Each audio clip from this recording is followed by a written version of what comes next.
तनिका हिक को रखिया दीपिका एगो बानो अनुपमा दीपक के बेचारा के लइका होखे वाला रहल है बके अचानक ओकर लइका नाम दीपक जो ना रहल एगो कहार भाई वही चलते आई लइके तो गाना पढ़ल है बाकी रट गइल बाकी कौन भैया कब कह दी ओकरा के याद करो तनी बाकी एगो गाना बा नायक नायिका स्टेज पर बैठल बड़े जैसे भरत शर्मा जी कहले रहनी राउर मीठी मीठी बोलिया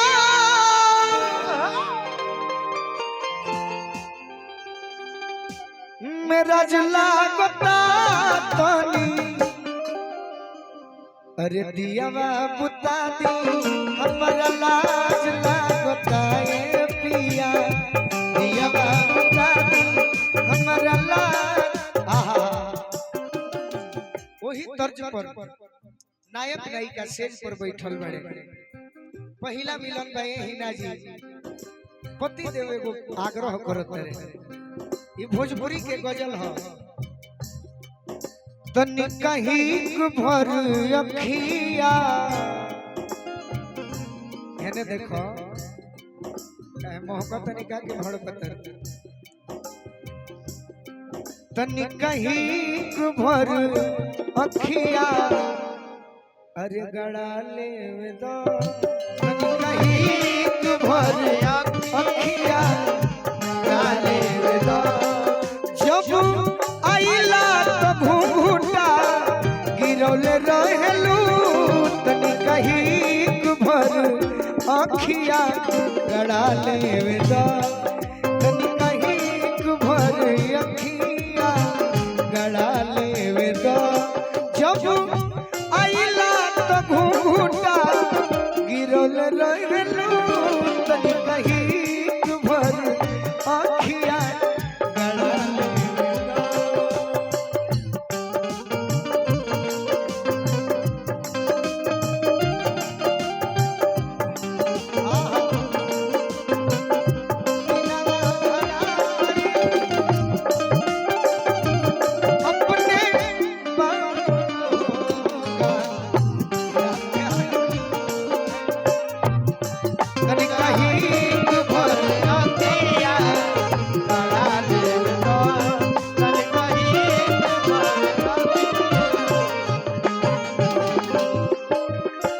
बाबा कीनाराम के धरती से देवल से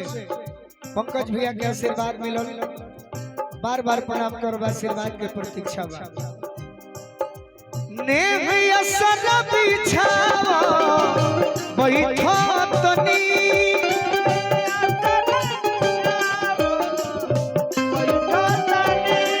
नेह असर बिछावा बैठो तनी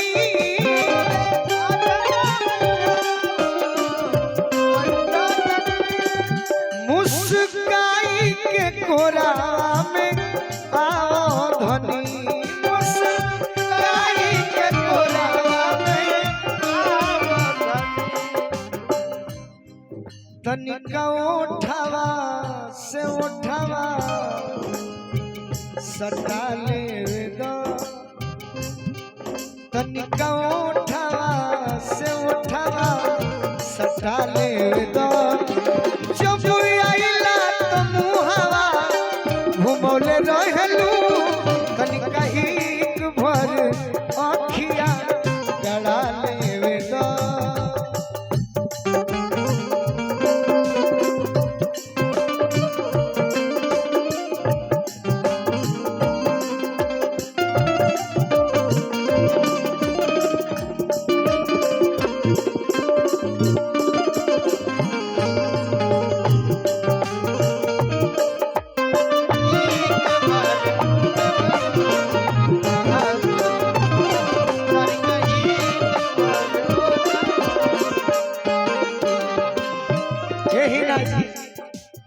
बड़ा दिन से ही मनवा पियासल बटे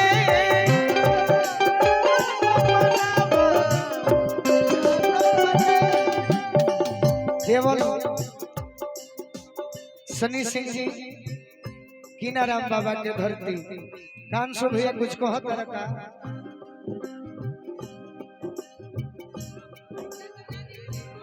हेने आके कहो बड़ा और जोर से कहो। अरे बाप रे गजल सुनबो सब फनकारे का बना दे बड़ा दिन से ही मनवा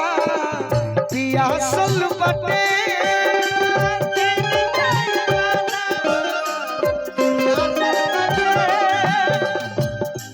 तनी ललसा पूरा तरासल बटे तनी ललसा पूरा ए शिवाजी भैया हम अच्छा गावे नहीं कि ना मन के मीतवा जिसके घर आई ना अरुण मुखिया परिवार से हमारे के आदेश दिले बनी सुनो ना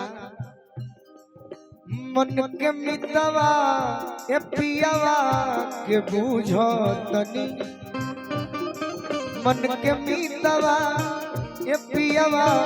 के बूझो तनी अरे जब आइला तो मुहवा अरे घुमौल रहलू तनी कहीं भर अखिया